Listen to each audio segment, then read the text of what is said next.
On this show, we'll dive into the complex realities of harm reduction, substance use disorder, homelessness, and related topics. We want to emphasize that while we have extensive frontline experience in these areas, we are not accredited professionals.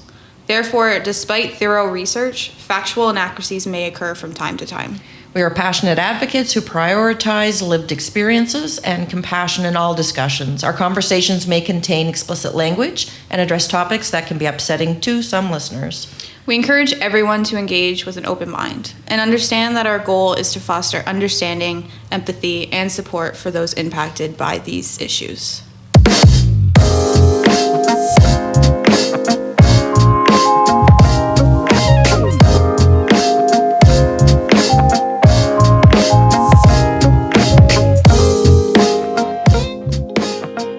Hi everyone, welcome back to A Dose of Reality. I'm Cassandra. I'm Tanya. Have you been, Tanya? Well, Cassandra, it's funny you should ask. I actually... Is it? Sounds like I have a great story, and I don't. It sounds like, oh, you know what? Now that you bring it up. Well, I mean, the week was full of Tanya-isms, like the burn on my wrist. That would be from baked potatoes. I could go on with some of those blunders. I have plenty of them. I started biking again this week. Do you know what? Almost dumped it twice, yes. Was it this weekend? Last weekend, John Luke and I went biking. Did you? And it was the first time I'd been on a bike since I was like 12, 13. So you understand what I mean by almost dumping the bike. Yeah. We went like probably about a 2-hour bike ride. Oh, it's amazing. I literally came back and like it felt so good, but I came back and just collapsed on the floor. Did you find new muscles you forgot you had? I forgot. Yes, I did. I did. And I was reminded how small the bike seats are. At least for about 3 to 4 days, sitting takes on a new meaning. It does. It does. It really does. No, but it was great. I don't know what it's like for a guy. I mean, I realize the apparatus situation is different, but it can't be any more pleasant. No, I can't imagine. No, because that would be another pain of the week is my ass. From biking, yes, from biking, and yeah, I didn't know where you're going with that. No, I was just watching you like kind of sweat it out a bit. It was more fun. So Cassandra, seeing as how my week was fun, exactly how did your week go besides biking? It went good. Yeah. I'm trying to think now what I did work-wise, but I right? You asked. Just a blank. I'm like, let me pull up my calendar like to see what I did this week. It went so fast. Because I don't. Yeah, it really did. It went like. You really don't know what you did. I really don't know what I did. So it must have been an okay week. Well, no news is good news, I've learned in my ripe old age. Wow, this check-in's been like wild. We've clearly been up to a lot. I mean, it was exciting to know that I can't bake potatoes. I wish I could show you all my burn. It's pretty nasty. We're having a barbecue this week for the clients. Yeah. We sure are. On Friday, 12 to 2. I mean, this episode's going to come out like well after. Stop by. Maybe we shouldn't mention the barbecue. But we are planning a barbecue for this week. And by this week, we mean the week of recording the episode, not the week the podcast is going up. This is correct. So definitely will not be happening. But we are planning it in celebration. This is wild. This whole story is crazy because this podcast is coming out in the future. And we're currently, present day, going to have a barbecue for the clients for your birthday, which happened months ago. Well, a month and a half. A month and a half ago. April. So this is just, But my friends are going to barbecue, so everybody has full bellies. It's a group of 7 of us. And barbecuing in April was a little too crispy. This episode's going up in the future. Oh, that's right. So one of the girls talked about trying to make up treat bags, but she didn't want like to say candy? For sure all oh of the my sugar. God. She loves buying sugar for our folks, so because they enjoy They love it. sugar, yeah. It's very helpful when in addictions. So there's going to be popcorn, cake, hot dogs, hamburgers, and possibly... Did I say popcorn? I don't remember. Oh, boy. Sometimes doing this at the end of the day, you're like, maybe I'm not as sharp as I once was. So, that concludes my thoughts. Where are your thoughts going? I'm just really excited for something. Oh, it's the daily dose. It's a dose of reality. What the hell is it? A dose, or it's a daily dose. So I have a daily dose. For those of you who don't know, the Daily Dose is a segment of our show where we go online and we either find a fun fact, harm reduction related, or substance use or mental health related, or a news article or something relevant in the current time of filming the podcast, and we bring it up. So my Daily Dose. Is that a drum roll? Well, that's I love it. Okay. I have an article. I'm going to read some snippets of it. What year was this article written in? This year. Oh, it was a couple days ago, 4 days ago. So at 26, Jillian is a published author. She's a community educator and a youth group leader for the Red Deer branch of the Schizophrenia Society of Alberta. She manages social media and recruitment for the Red Deer Royals marching band. And most recently, she has taken a job wrapping and packaging caramels for a small home-based business. Oh, wow. She's a busy lady. Yeah, she certainly is. She's a very busy lady. Published author with 3 part-time jobs. Oh, my gosh. It says in the article, quote, "If you have never met a person who lives with schizophrenia, you just did." Oh, that's... So, Jillian is among more than 147,500 Canadians who deal with schizophrenia, a severe mental illness. So I figured, because our segment today, which we didn't mention, but our segment today is going to be about mental health and trauma. So last Friday of recording this podcast, so that would have been May 24th, right, was World Schizophrenia Day. So this is from the Mental Health Commission. And they posted this article about Jillian, who is someone who lives with schizophrenia. Oh, what? Wow. Right? So it goes on to say, "I thought I saw dead people," she says. "I found it very hard to pay attention in school, and socially I was not really fitting in with the other kids because of my odd behavior and the things I would talk about. That's when I started hallucinating. I was very much in my own world at that point." So throughout all of school, from what I gather, I'll link the article, but she was she was medicated, then unmedicated, just finding it difficult to stay on medication throughout all her school and her schooling and university. And I believe the article said she had to drop out of college because of it, because she wasn't keeping up with her meds and the therapy and everything. And just struggled very hard, because it is a very hard illness to live with, and to find the right medication that works for you and your body, on top of if you had to take any other medication and things like that. So, but for the past 4 years, she has been receiving medication and therapy. She says the hallucinations and delusions are still something she experiences, but to a much lesser extent than what I used to, she says. Several factors impact whether or not I recognize them. Medication is definitely a big part, but she also credits life experience. So she has learned to gauge the reactions of others around her. Okay. So if she's with someone, she says, if I'm with someone I trust, I ask them what they're experiencing in that moment. If I'm out in public and experiencing hallucination and no one else is around me, sometimes, or around me seems to notice or react, that's a good indicator for me that it's a hallucination. She has schizophrenia. She's medicated. She's taking the right steps. And she has that support. And now she's a published author with 3 part-time jobs. That's a huge I think story. I liked it because, one, it tied into our topic this week. And yeah, last week being World Schizophrenia Day. Yeah. And then it also shows, just because someone has this diagnosis doesn't mean that they can't operate in society. And a lot of the individuals that we see here at Ensemble who use substances and are homeless are some people who who have schizophrenia. Yeah. Right. So I remember also, I found this, I think it was on TikTok. I found this person, and he had trained his dog to help him, if he was having a psychosis?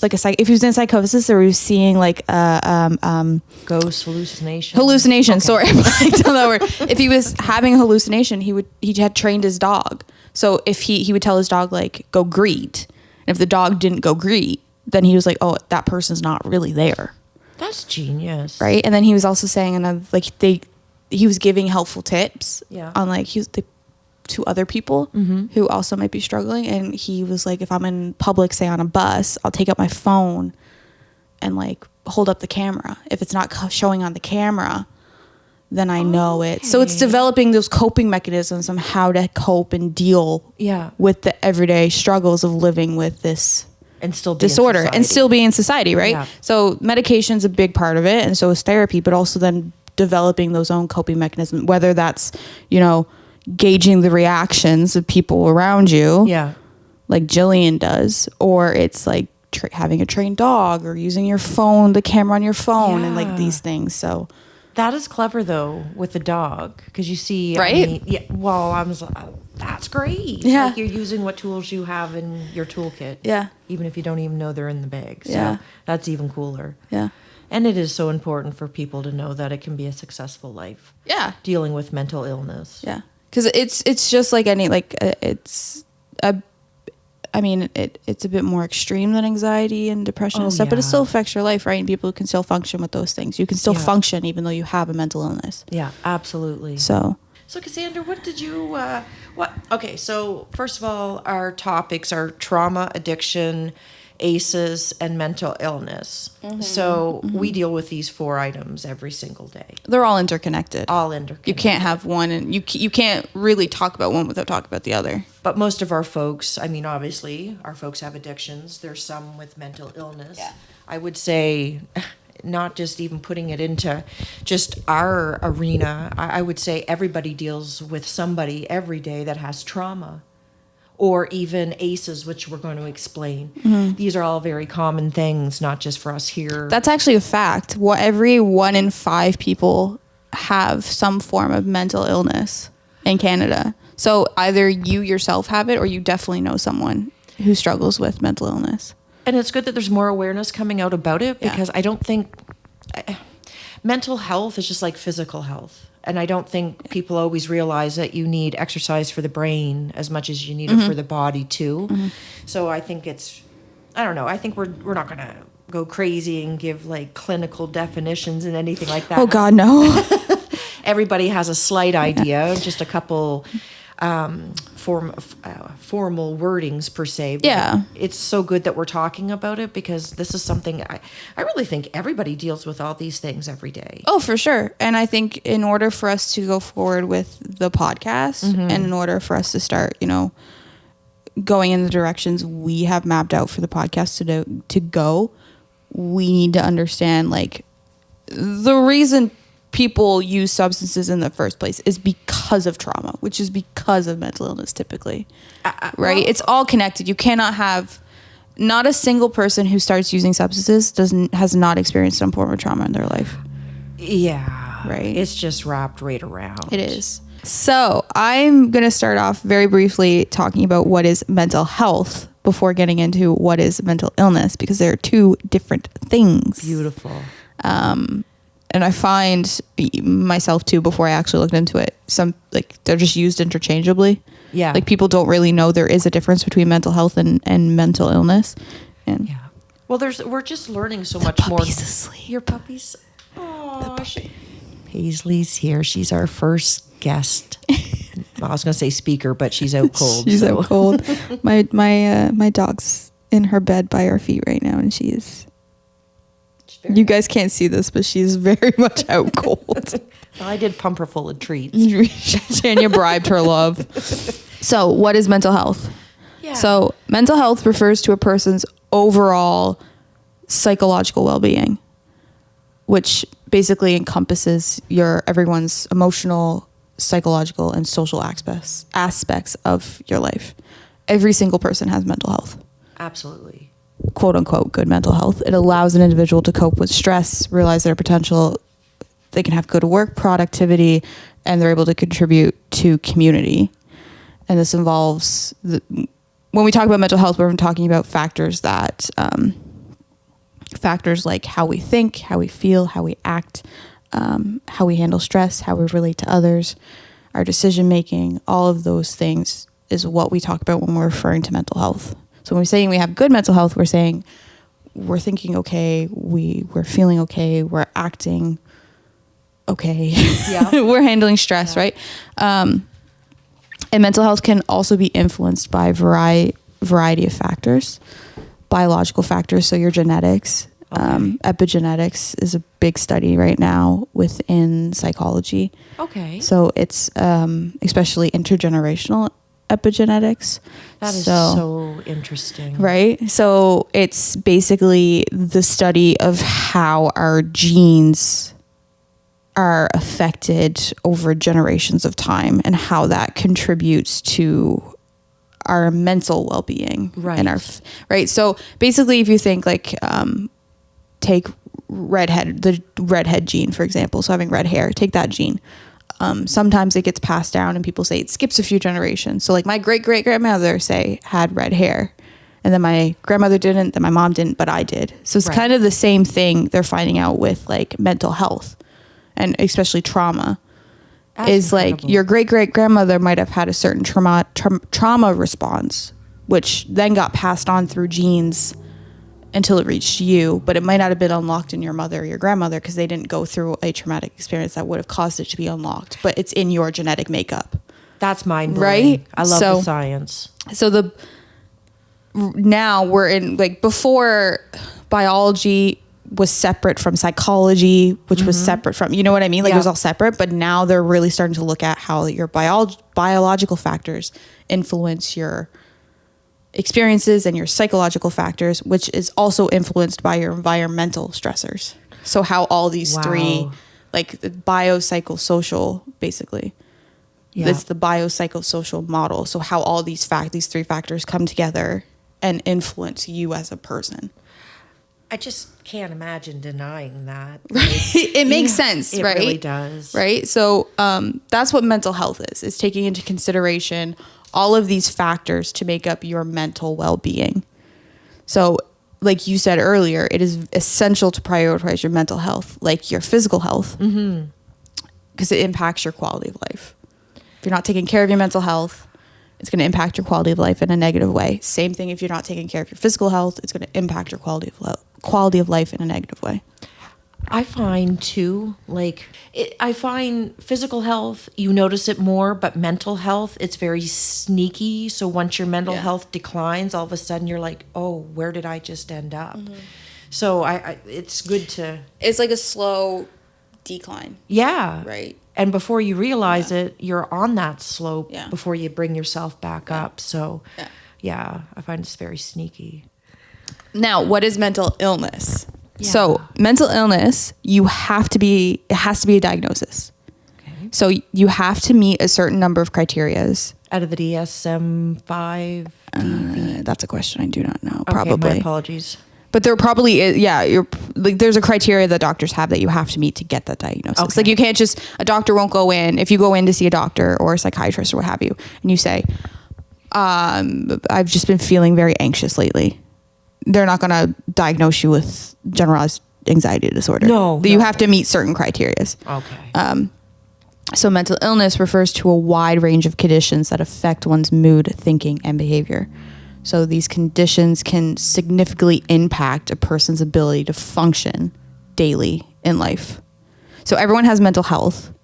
And if you have a mental illness, that means that's impacting on your mental health. Mental illness can affect people of all ages, backgrounds, cultures, anyone. It does not discriminate. You said the same thing. I tell you. It doesn't discriminate. Too bad it wouldn't, eh? I bought a shirt last night. I bought a shirt online that says substance use disorder does not discriminate, people do. Oh. And I'm so excited to get it. That is really good. I can't wait to wear it. I'm so excited. So mental illness can manifest in different ways. So you have your anxiety disorders. This includes generalized anxiety disorder, panic disorders, phobias, obsessive compulsion disorder. And this usually the category, it's categorized usually it's characterized, as like worry or fear or nervousness. Then you have your mood disorders. So this would include depression or bipolar disorder. Okay. And this is when there's disturbances in your mood. So like with depression, you have a persistent sadness. Mm-hmm. And then with bipolar disorder, you have, alternating periods of depression and mania. So manic and yeah, mania, right. yeah. So you have it's alternating between those two. So that would be the bipolar disorder. Then you also have psychotic disorders. So this would be schizophrenia. Okay. Which involves disruptions in thinking, perception, and behavior. So this, again, you can experience hallucinations, delusions, and you have difficulty distinguishing between reality and like what is real, what is not real. Right. So the common theme here is there is some factor of your mental health is disturbed. Okay. So that's kind of where a mental illness, it's your mood is disturbed, your thinking has been disturbed, like something has been disrupted. Sorry, not disturbed, disrupted. Sorry. No, I understand. But you know what I mean. So then you also have your eating disorders. Yes. So you have it is a big one that's not talked about a lot because this could be a whole other episode topic, but we live in a society where right now thinness is praised, slenderness is praised. So people don't put a lot of attention on eating disorders, I think. That's interesting. It's a dangerous loop to get into because you could have someone who has an eating disorder and then you go up to someone, you say, oh my goodness, you've lost weight. Like that you look great. Mm-hmm. But you're feeding that person's eating disorder. Like it's hard. Yeah. In high school, I had 3 friends that had eating disorders, and it was tough. It's And, hard. It's very hard. Yeah. And then you have your substance use disorder. So this involves excessive use of alcohol or substances or what have you, despite their negative consequences, which can lead to physical and psychological dependencies. But I put out there, like, I like that when I looked it up and I got this resource, and I'll include it. It included substance use disorder with anxiety and mood, and because that's what substance use disorder is. Mm-hmm. It's a coping mechanism for mental illness. And on that note, I've heard from a couple different folks saying that using helps to slow down the voices. Yeah. So it's not a good thing to use if you know. No, that's the idea of self-medicating. Exactly. Right. That's where that comes in. So it's important to recognize that mental illnesses, they are a medical condition. So your anxiety disorders, your mood disorders, your eating disorders, psychiatric disorders, and your substance use disorder. It's a disorder. These are medical conditions, and you need professional help with them. Just like if you had a physical illness, right? Absolutely. So it's also a spectrum. So you can move up and down. No one fits in any category like this or that. Right. Like there's nothing you can talk about where you're like, do you fit in this category or that category? Like the world's not black and white like that. No. Everything is a spectrum. Like substance use itself is on a spectrum. Mental health is on a spectrum. Mental illness is on a spectrum. Like this is all, you can move up and down. It's very fluid. Like one day you can be like, and you can also have both these things. Like you can have like the early signs of a mood disorder, but have been diagnosed with anxiety for like many years now. Yeah, I right? can see the correlation. Like it's just all a spectrum that moves up and down, and it's not as easy as being like, well, I don't have mental illness. Well, I do have mental illness. Like at some point, I feel like everyone struggles with something that is related to a mental illness. I would definitely say. Yeah. Whether it is like schizophrenia, which is a lifelong condition you have to deal with and learn how to cope with, or it is like your friends in high school who I don't know who they are, but in high school they had an eating disorder. Yeah. They probably, I don't know, but you can have an eating disorder in high school and learn how to cope with it. Now you don't have it anymore. Coping skills. Or you have the coping, I'm sorry, it is still a lifelong thing, but you have the coping skills to handle it. Yeah. Right? So, and you say things moving on the spectrum. Yeah. I know you haven't gotten into your second topic yet, and I still have 2 to briefly unpack, but just a common theme as we start talking about these 4 things is everything is so interlinked. Everything starts to overlap on the other one. You're saying about being on the spectrum too, like if you have poor mental health, well, maybe you'll go through a stretch where you're good mental health, and then Yeah. it could go down, it could go up. There Yeah. could be so many different factors Yeah. that can contribute to this. Yeah. And all these 4 topics, they're, Well, because one of those factors that can contribute to that is trauma, yeah. right? So that's where the trauma comes in, is traumatic experiences. So your violence, abuse, natural disasters. If you've lived Yeah. through a natural disaster, traumatic event, neglect, Yeah. emotional neglect, any form of neglect, Losing a parent. losing a parent, grief. Grief Yeah. is a big one. These can profoundly affect mental health, right? So, which then potentially leads to mental illness and to the conditions like you have your PTSD, so post-traumatic stress disorder, depression, anxiety disorder, substance use disorders, right? So if you go through a traumatic event like that, you lose someone close to you, or you live through something that's, you live through a violent situation or a natural disaster, you are then in the likelihood of developing a substance use disorder, an anxiety disorder, depression, and whatever mental illness, right? So, Yeah. To add in on that note too, it's kind of like, how do I get that out? Like everything compounds. You have 2 people that go through 2 or 3 of the same situations, depending upon their upbringing. Depends probably more so on how they're going to cope with these traumatic experiences. trauma as is well. definitely subjective. Subjective, Yeah. yeah. But there's going to be a theme. Everything is so subjective because Yeah. there's so many moving parts to this segment.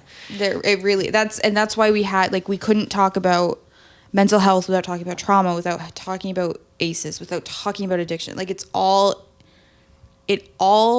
interplays with each other in one way or another. Absolutely. And it's all related, and it's way more complex. This is why I say, we've all seen the debate before: is substance use a choice or is it a disease? And basically, if I'm with people and they're saying, well, it's a choice, then I say, okay, if you generally believe it's a choice, just understand that it's a choice that so many factors played into. It's not a choice in the sense like waking up and deciding what to wear that day, or waking up and deciding, you know what, I'm going to dye my hair today, or what have you. It's a choice that had so many factors behind it, from literally talking about intergenerational epigenetics, from literally when you were in the womb. Yeah. Trauma disrupts a person's sense of safety and trust and security. Wow, that's a big Isn't sentence. that impactful? It's very impactful. Yeah. So, and these are essential components to making up your mental health. Like if you don't have a sense of safety, you don't have a sense of security, then your well-being's jeopardized, which means you're then at risk for a mental illness. So it's all connected. It really, it's really all connected. is. So this then starts affecting, your relationships, your own self-esteem, your ability to cope with stress effectively, which is very important, because when you don't have the ability to cope with stress, you're going to turn to anything. You're going to turn to a lot of the reason. A big reason, I would say, a lot of people start using substances is because they don't have the ability to cope with stress effectively. Absolutely. They may not have people to talk to, No. no supportive family, let alone sibling or best friends, very isolated. And depending upon what traumatic event folks have gone through, that can isolate you even more to try to stay away. Yeah. So it compounds again.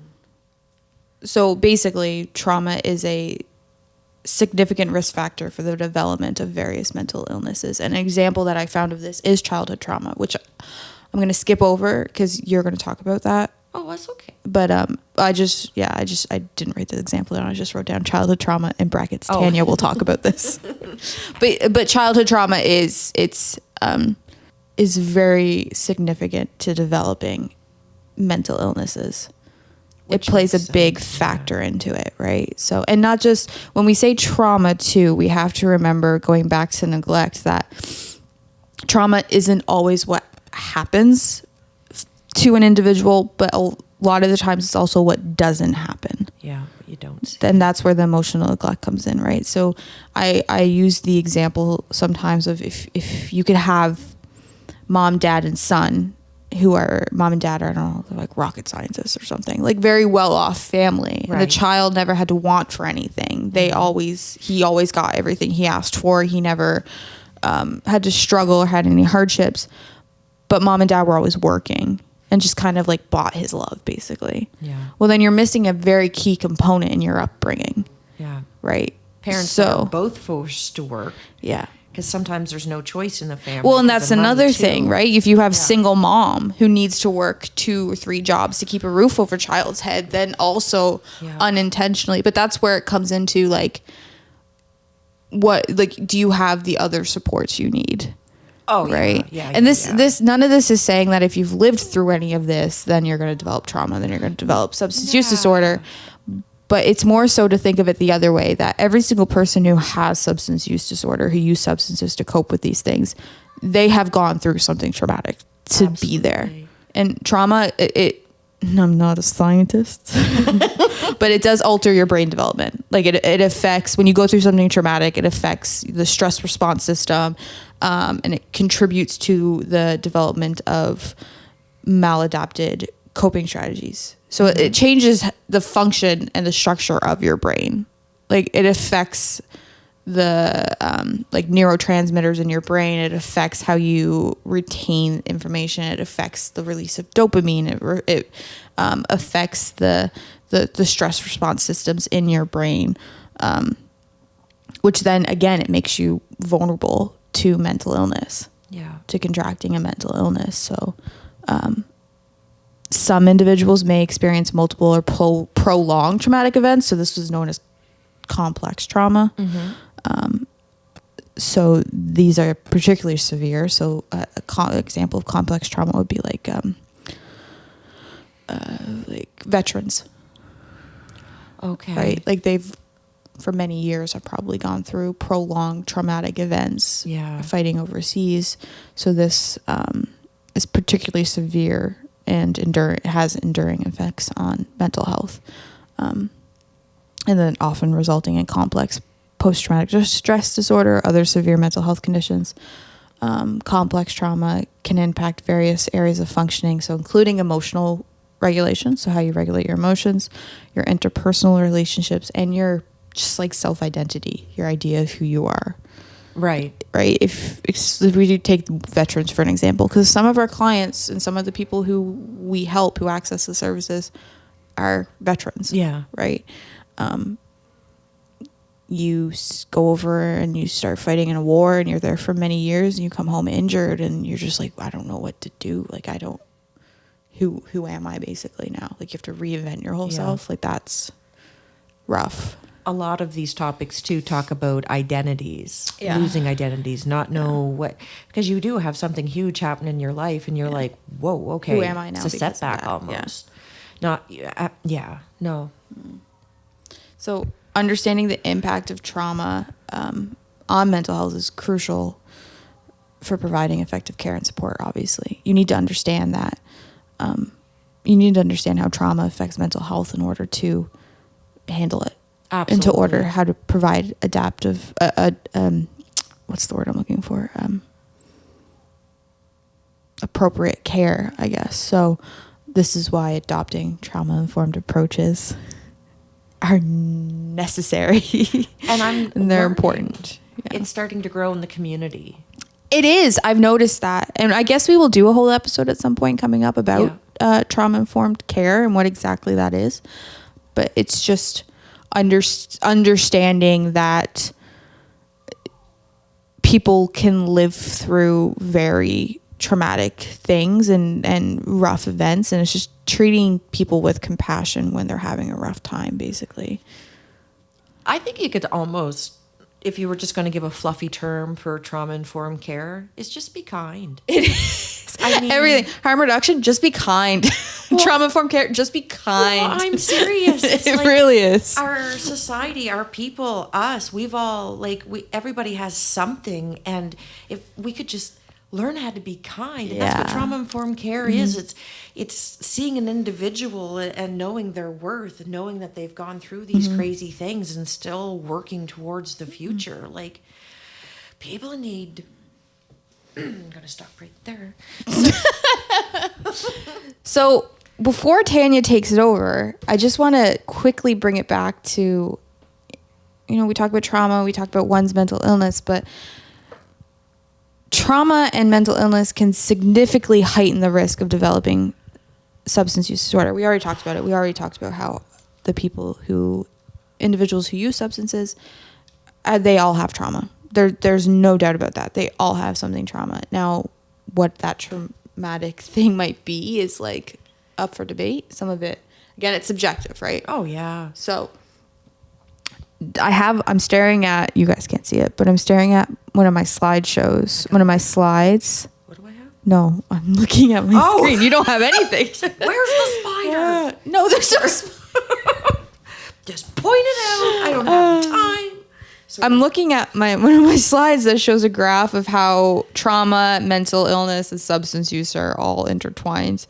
So basically, if you look at mental health and substance use disorder, many individuals with mental health disorders, they may turn to substances as a way to self-medicate, like we talked about, which helps alleviate some of their symptoms. So using substances to quiet the voices in their head. Oh, I've heard it a couple times.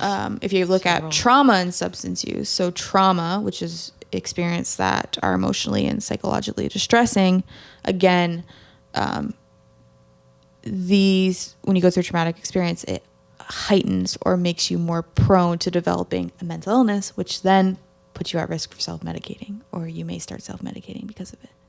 And when you say self-medicating, let's unpack that a hair.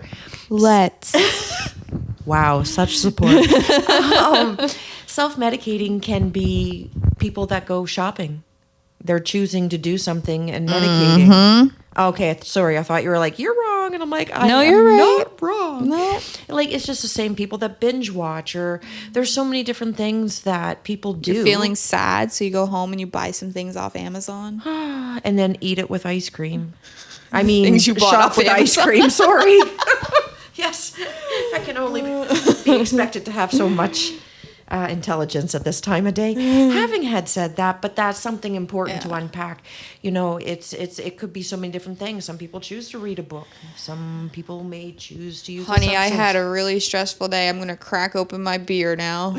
Well, smoke my joints so I can veg out on the couch. And so everybody picks their poison, if you will. But I guess I reiterate it just to show that we don't always have to stigmatize the people that do things that don't match up with what we think is correct. No.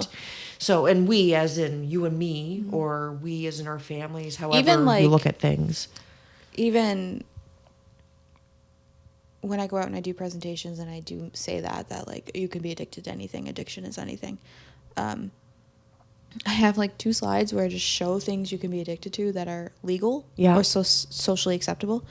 And you have the typical ones like caffeine and alcohol and tobacco and things like that. And like people, when you explain like these can be harmful in the long run, people are like, oh anything's harmful in the long run. Like you consume tons of caffeine in the long run. Yeah, that makes sense. Yeah. But when you see like exercise or work, people are like, well, how is that harmful in the long run?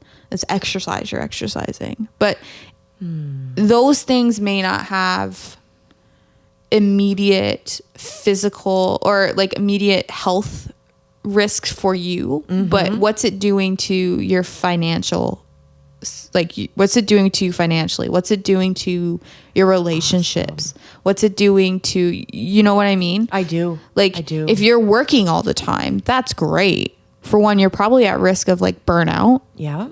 Right?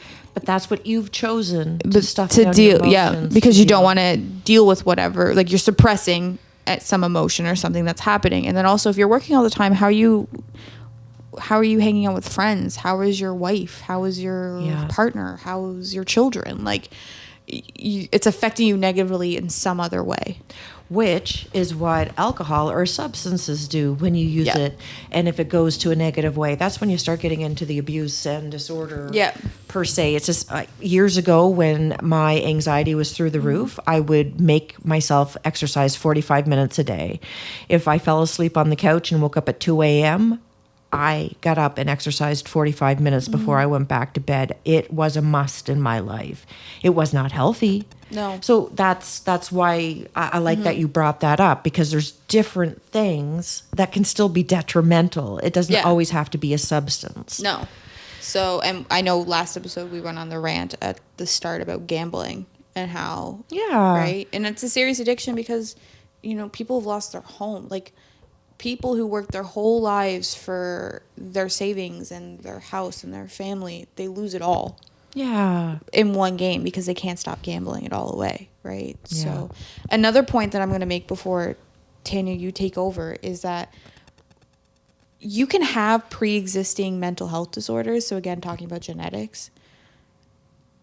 If you live through a traumatic experience, that may trigger that mental health disorder, right? Right. So it's all trigger, or you can go through a mental health, like you can have a mental health experience, then go through something traumatic, or you could go through something traumatic and then develop a mental health disorder. Yeah. Like, it's all, the whole point of this, if you haven't gathered, is it's all connected. So Deeply connected. Yeah. it is very deeply connected. So, do you want to touch a bit about, that's all I had. That's really all I had. Awesome. It was all over the place, but do you want to talk a bit about ACEs and what is an addiction? Yeah, absolutely. So what have you heard is an addiction? What and I do this not to put Cassandra on the hot seat, but just the idea of debunking some ideas like okay, well, here, I'll just give you the definition that I came across. Can I tell you one thing Of before you course. start? When I think, this isn't what I think because I work here. Right. Fair enough.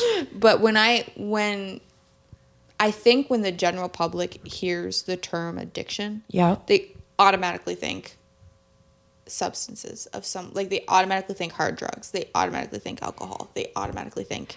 I don't even find people think of alcohol as much anymore. I find it's always not as substances. much because it is more socially acceptable to drink alcohol. That's why. But I think, yeah you're right. I think but people, you know what I mean? Yeah, no, and I think you're right. I think, but when people hear addiction, they definitely think of like hard, illegal substances, right? Yeah, absolutely. Right. That's what I find anyway through conversations. Like going back to literally what we just talked about a few minutes ago. Like people don't think about shopping. People don't think about exercise. People don't think about eating, like food. Like people don't think about those things as being an addiction. But wow, it sure can be. But wow, it is. Well, I mean, let's face it, life is hard. And also, let's face it. Life is hard. Good night, everyone.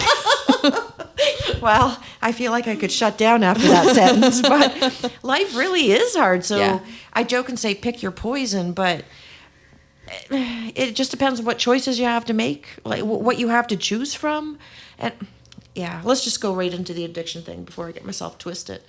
So I just wanted to come up with something that was just a basic kind of explanation about addictions. So this is what I have. The word addiction refers to a condition in which individuals engage in the use of substances or a behavior for which the reward effects providing a compelling incentive to repeatedly pursue the behavior despite the detrimental consequences. Mm-hmm. I like that.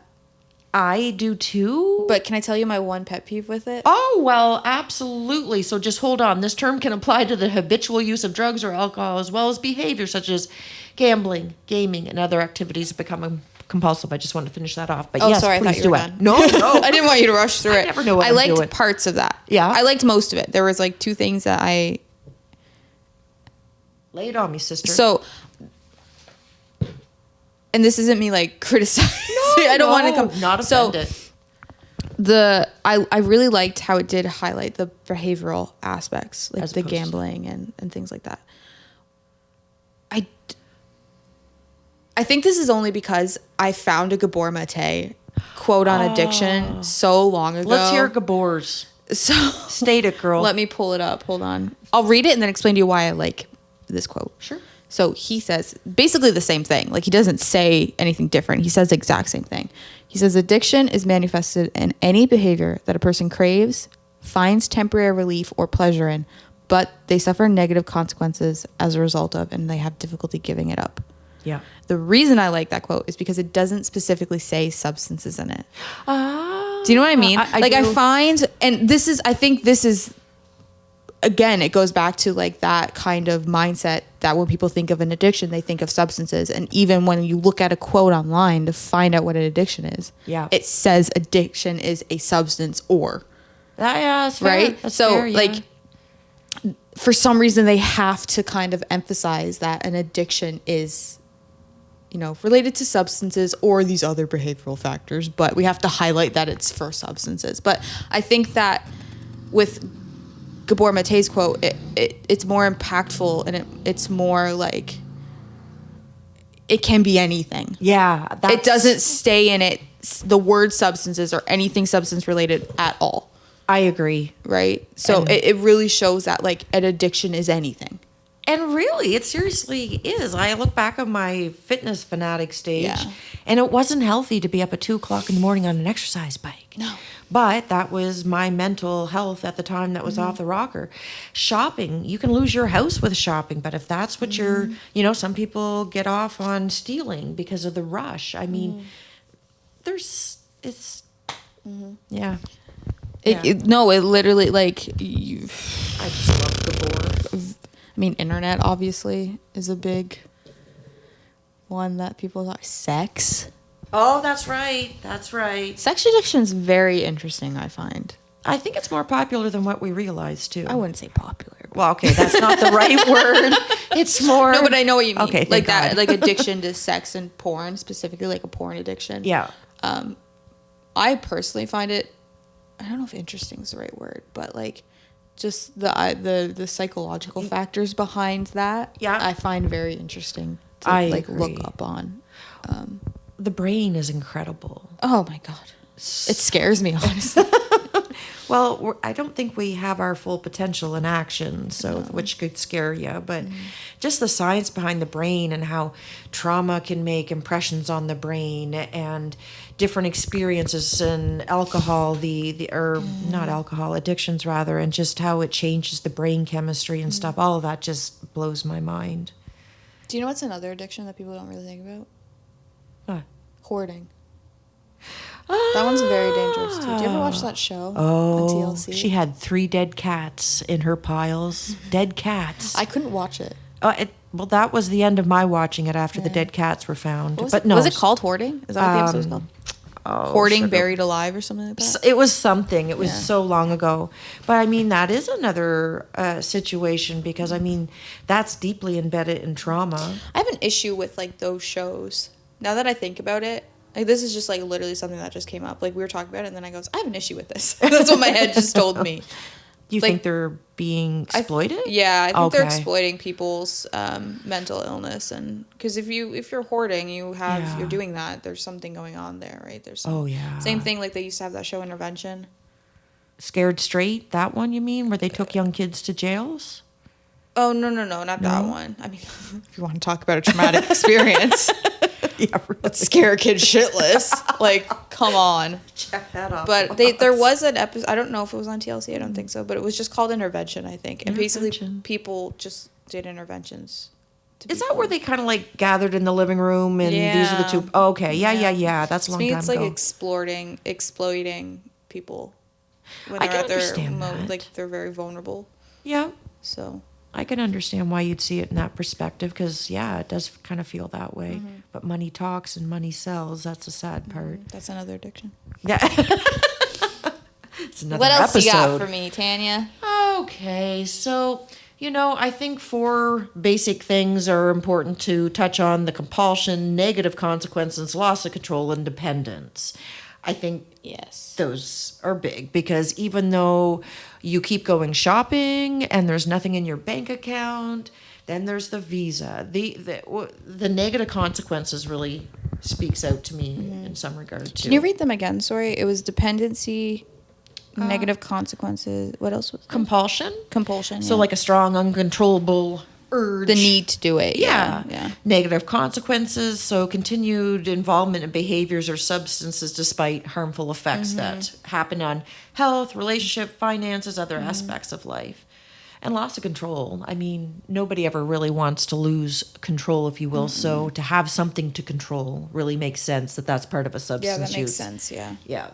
and then dependence, reliance on the substance or the behavior. It's just, you're saying all these and all I can be like, man, they're so connected. Like you have the need to do it. You're compelled to do it because you're so dependent on it, because you want that need.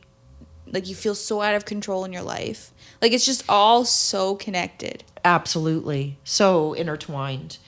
Understanding addiction as a complex, multifaceted condition helps in recognizing the challenges individuals face in overcoming it and the importance of comprehensive support and treatment. Trauma-informed care. Boo bam. That's right. We got this. So I'd say more about addiction, but I think that really wraps it up. And the fact that it's not necessarily I woke up today and decided that I was going to become a shopaholic. No. I mean, let's face it, you just don't get a compulsive feeling to all of a sudden just go shopping. You're not going to get an impulsive. And I think if we were going to have a point, I think if there would be a point, it would be just to realize that everyone is addicted to something to some degree, right? Absolutely. Like even for those of us who drink caffeine, like me. Hi. Me. But we build a dependency on it. Yeah. Like we need to wake up in the morning. I'm talking about me and Tanya specifically. Like we wake up in the morning and we need to have our caffeine to make it through the day. It's not right if it doesn't happen. If we don't have it, I know for myself, like I get such a headache. Me too. Right. And I feel irritable and I feel like sometimes feel anxious and those are signs of a withdrawal. Yeah. Right? Not as extreme as like people who use substances and they go through a withdrawal, but those are the starting signs of a withdrawal. Yeah. Right? So, and that's when that's our body telling us, hey, that thing you've been giving us for so long. Yeah. Why'd you stop?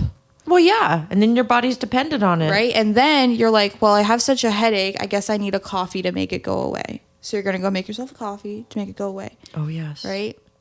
So you're just feeding into it. Couldn't agree more. I mean, I'm not well, that's not the right term. I don't drink a lot of coffee, but no, I don't either. Not as much as some of our staff. Yeah. Don't know who we're talking about. We'll call him out tomorrow, next episode when he's on. I don't know how his belly is still in his belly. That's so if just to kind of bring it on a more approachable level, I guess. Yeah. For people who do drink coffee or caffeine and you feel that, you've experienced that before, imagine that amplified by like 10 or 20. Yeah. Right? Maybe even 100. I don't know. Because I've never personally been through that experience. But like, imagine that amplified. And then you kind of get a sense on why it's not so easy to stop. You mean like when folks are dope sick? Yeah, when people are dope sick and Gotcha. when people, they're going through withdrawal after they use substances. Like, and then you kind of get a sense of like, oh, I could kind of understand now why it's not so easy to just stop. I mean, you really got to unpack it. I mean, if you're, I take somebody who has hurt their back and they start on opiates and then all of a sudden their body's gained a dependency on it that maybe they didn't know about. I'm sure you'd probably know about it in today's opioid crisis times, but I'm just saying. And then you yank it away. That's why doctors wean things down and then you wonder why people become addicted to opioids and I know the doctors are doing great things by helping out with pain. I'm not saying anything against the doctors, but you have a body. I've heard it from a client before that if they had known that it was so addictive, they never would have taken it in the first place, but they had a medical condition. So, I mean, these things can sneak up on you in various ways. And doctors are doing great. I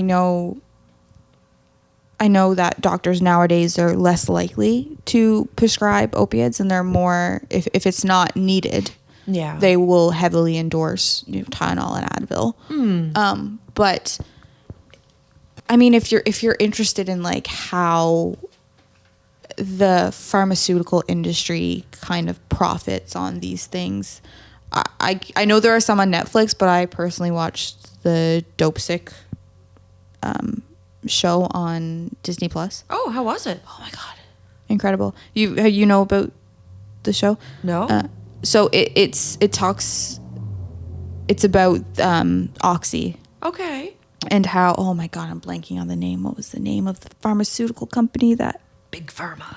Yes, thank you. You're welcome. Wow. So, but it talks about how they, their big slogan was less than 1% will be addicted, and like how they were prescribing it to everyone, and like the lawsuit that came from that because they realized after how addicted it was, and doctors were like prescribing these to their clients not knowing that it was going to lead to an addiction. So it's very interesting, very, very interesting. And there are a couple that I have like on my to watch on Netflix about like the same thing, like the kind of like.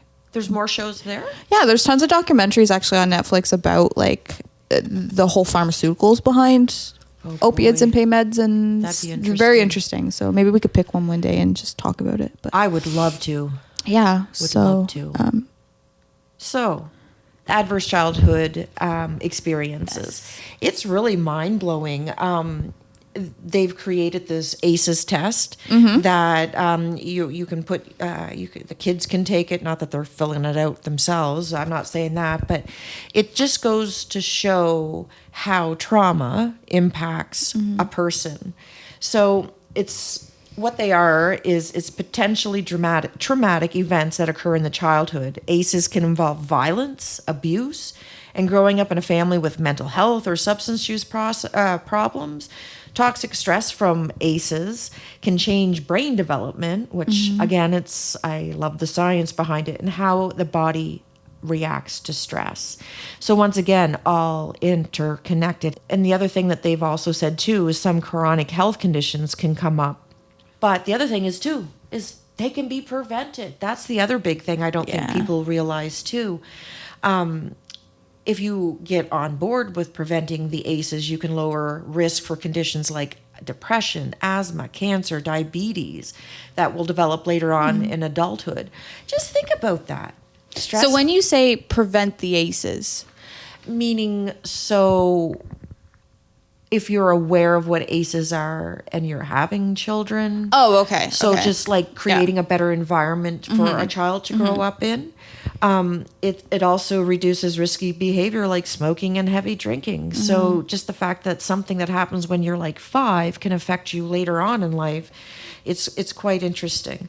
So ACEs are also known to have a root cause of many mental illnesses. We were just talking about that as well. Chronic disorders resulting in trauma symptoms well into adulthood.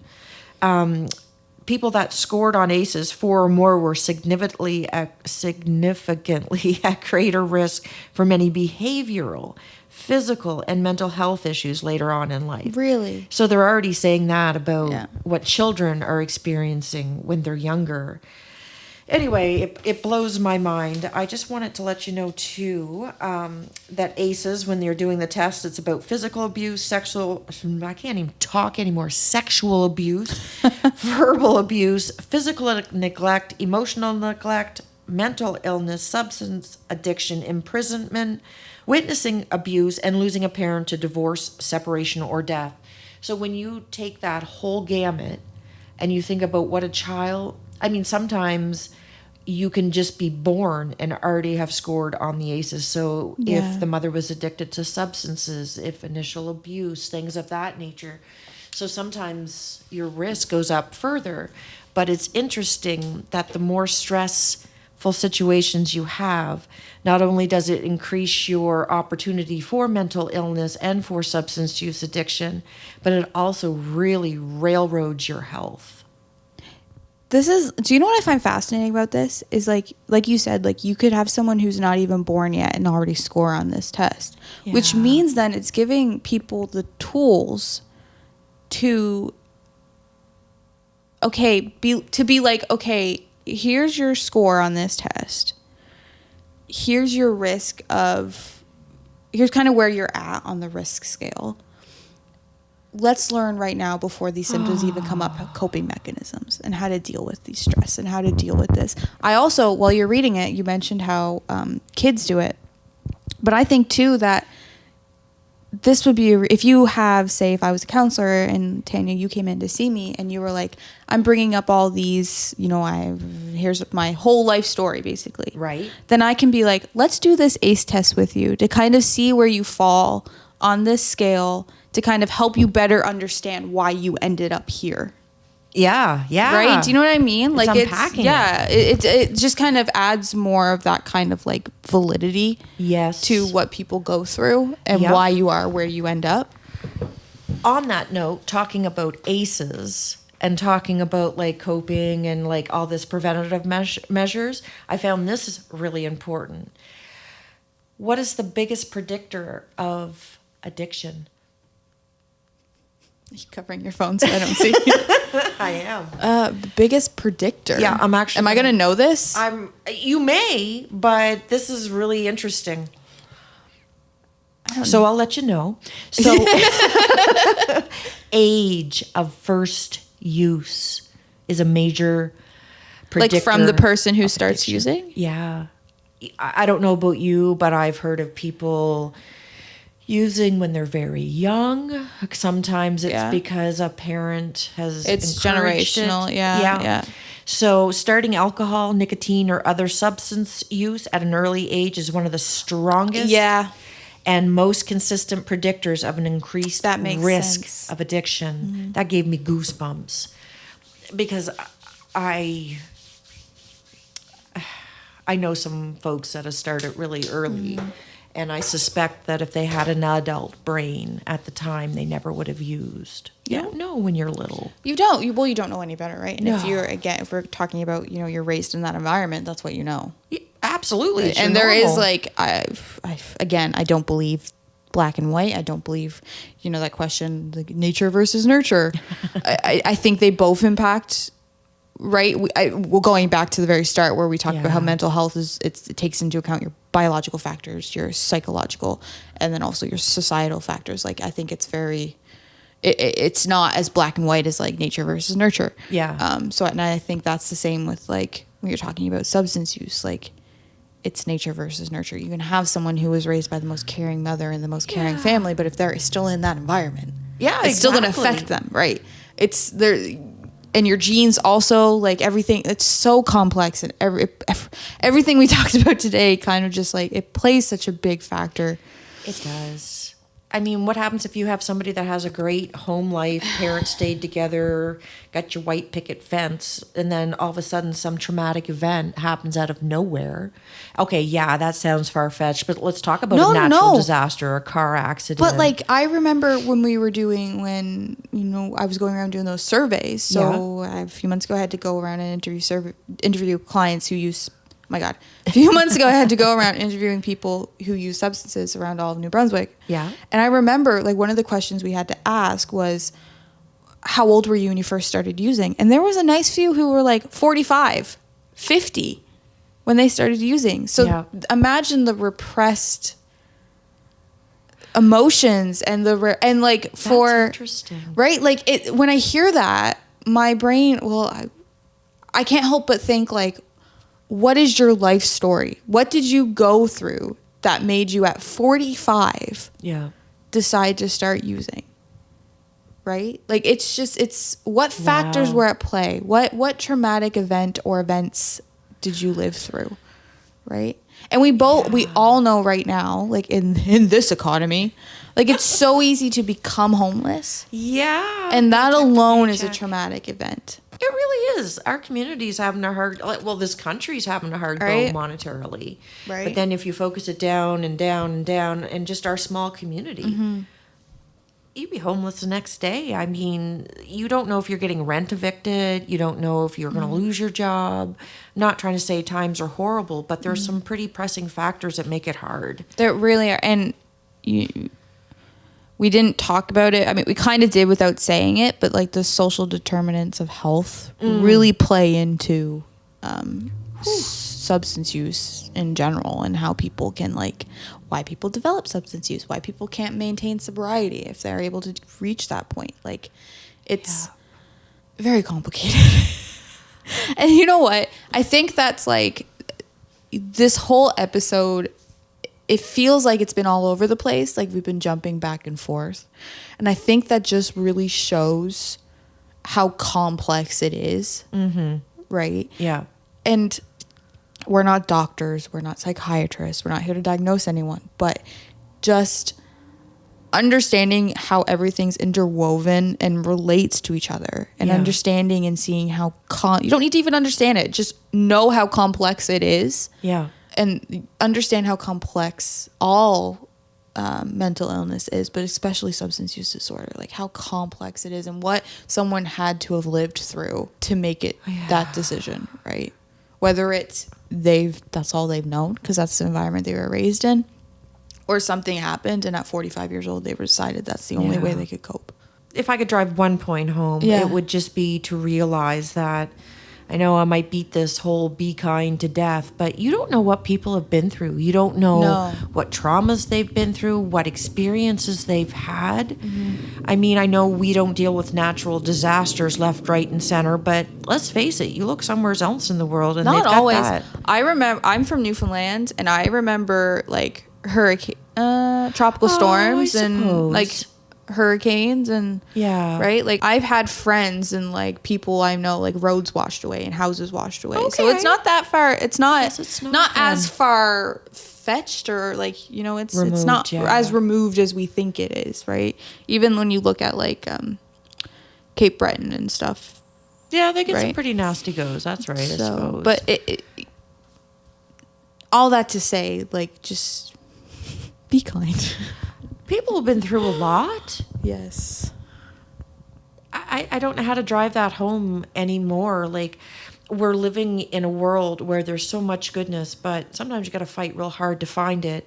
And we know a lot of things go on. We know there's lots of crime, lots of violence, lots of like partner abuse. I could go on. There's bad things out there, and our community has lived through a lot of things. So I mean, I guess that's the point, I guess, is just be kind and understand that for people to get where they are, they've had to live through some pretty rough times. Very much. Whew. Yeah. What an episode. I know. A little emotional at the end, because that's a big point that about this podcast that I wanted is to get the truth out there. Our community has suffered immensely. Yeah. So. No, they have. So, and that's why we started this podcast. So. Absolutely. What an episode. We have our first guest coming next episode, and we are super excited. It's going to be awesome. He's our coworker. Little does he know, we're talking about him right now. So. Oh, man, what an episode. So how do we sign off? Thanks, everyone, for listening. We're recording this actually, super exciting. When we're recording this is 1 week from the launch of the podcast. So we're super excited. We're hoping, we really hope that people enjoy this. We really hope people are listening. Anyone out there. But thank you all so much for listening. If anyone has any questions, our email is in the description at adorpodcast@gmail.com. So that's ADOR. So ADOR podcast@gmail.com. You can also follow us on our socials. Instagram is @doseofreality_podcast. And on TikTok, The Dose of Reality, because someone else stole a dose of reality. The Dose of Reality podcast, where we post fun behind the scenes clips and videos of the miscommunication that we have that goes on. I mean, it's just about having good conversation about good facts, having a little fun, and getting truth out to the community, because that's it. Truth, the community needs to know. Yeah. And, of course, as we leave you today, be kind out there. Oh my God, she has a catchphrase, everyone. It only took 3 episodes and she has a catchphrase. Oh my God. See, we did good. You did do good. Good job, Tanya. Thank you. Good job, Cassandra. Oh my God. Good morning, puppy. And that's the end of the episode. The puppy is awake.